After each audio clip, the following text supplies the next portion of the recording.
On a quiet September evening in the small town of Elmswood, the air was thick with secrets. Among the pristine, tree-lined streets and cozy suburban homes, one house stood out, a modest but elegant two-story brick home belonging to the Hastings family. It was here that 28-year-old Rachel Hastings, a vibrant young wife and mother, was last seen before her life spiraled into a nightmare no one could have predicted. Rachel was everything Elmswood aspired to be. She was beautiful, intelligent, and deeply involved in her community. As the director of the local charity foundation, she organized fundraisers, mingled with the town's elite, and was often seen at the front pew of St. Mark's Church every Sunday, her smile as bright as the morning sun. Her husband, Daniel Hastings, a well-respected architect 10 years her senior, was known for designing some of the town's most iconic structures. Together, they were seen as the perfect couple, living an idyllic life with their 5-year-old son, Ethan. But Rachel's life was far from perfect. Behind the closed doors of their beautifully decorated home, Rachel felt suffocated by the weight of her responsibilities and the ever-growing distance between her and Daniel. The long nights he spent at the office, the polite but distant dinners, and the silence that often filled their home began to wear on her.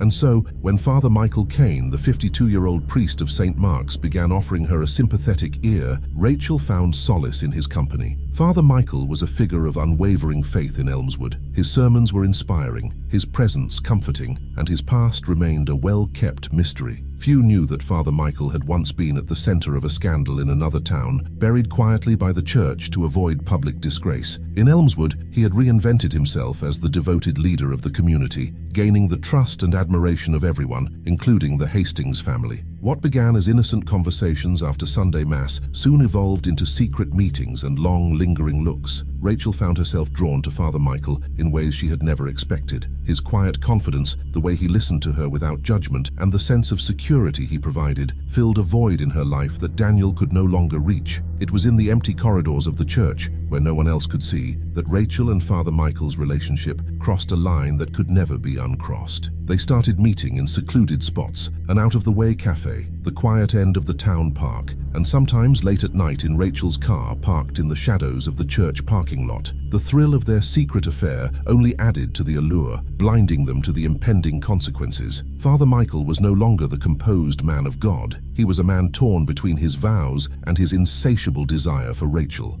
But as their affair grew, so did Father Michael's possessiveness. He began pushing Rachel to make a choice: leave Daniel and start a new life with him, or end their relationship entirely. Rachel, caught in a web of her own making, couldn't bring herself to leave the safety and stability of her family. Yet the thought of losing Father Michael terrified her. The priest's demands became more insistent, his mood swings more unpredictable. The once gentle confidant now revealed a darker side, one that frightened Rachel but also intrigued her, pulling her deeper into a dangerous liaison. One late evening, after yet another argument with Father Michael about their future, Rachel returned home to find Daniel waiting up for her, his eyes tired but probing. She fumbled with her excuses, blaming late charity meetings and traffic, but Daniel's intuition told him something was off. The man who prided himself on reading blueprints could now see the cracks in his own marriage, but he couldn't yet put his finger on what or who was causing them. The days that followed were tense. Rachel tried to keep her composure, but the weight of her double life was wearing her thin. Father Michael's increasingly erratic behavior frightened her, yet she couldn't bring herself to end the affair. Meanwhile, Daniel's suspicions grew. He started to notice Rachel's frequent absences, her distracted demeanor, and the way she nervously glanced at her phone, which never seemed to leave her side. Desperate to understand what was happening, Daniel decided to follow Rachel one evening. He watched from a distance as she drove out of town, his heart pounding with a mix of fear and anger. He trailed her car to a dimly lit motel on the outskirts of Elmswood. Hidden behind the thick trees that bordered the property, Daniel saw Rachel pull into the parking lot, where Father Michael was already waiting. The sight of them together, their furtive glances and stolen kisses, was like a punch to the gut. Daniel's first impulse was to confront them, to storm into the motel and drag Rachel back home, but he knew this would only lead to a public scandal. Instead, he returned to his car, seething with betrayal and plotting his next move. He decided to hire a private investigator, someone who could gather concrete evidence of Rachel's infidelity. He wanted proof,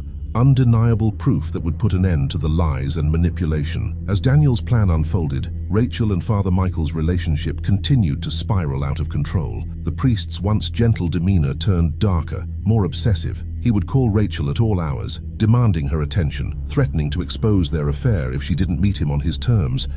Rachel felt trapped, suffocating under the weight of her own choices and Father Michael's relentless demands. One particularly stormy night, Rachel and Father Michael met at the same motel where Daniel had first discovered their affair. The tension between them was palpable, charged with unspoken fears and frustrations. Father Michael was more erratic than usual, his eyes wild and his voice strained as he begged Rachel to leave Daniel once and for all. "You promised me," Father Michael hissed, his grip on her wrist tightening. "You said you'd be mine." "Michael, please," Rachel pleaded, tears streaming down her face. "I can't just walk away from my family. I have Ethan to think about." Father Michael wouldn't hear it. He pulled her closer, his face inches from hers, his expression twisted with desperation and fury. "If I can't have you, no one will," he whispered, his words chilling Rachel to her core. Terrified, Rachel managed to break free and fled the room, leaving Father Michael shouting after her. She drove home in a daze, her mind racing. She knew she had to end things, but fear and guilt paralyzed her. Little did she know, Daniel's investigator was already compiling the evidence that would bring everything crashing down. The following morning, Daniel received a thick envelope filled with photos and detailed reports of Rachel's affair. As he flipped through the images of his wife in the arms of another man, something inside him snapped. He could feel his world, his marriage, and his sense of control slipping away, and he was determined to reclaim it,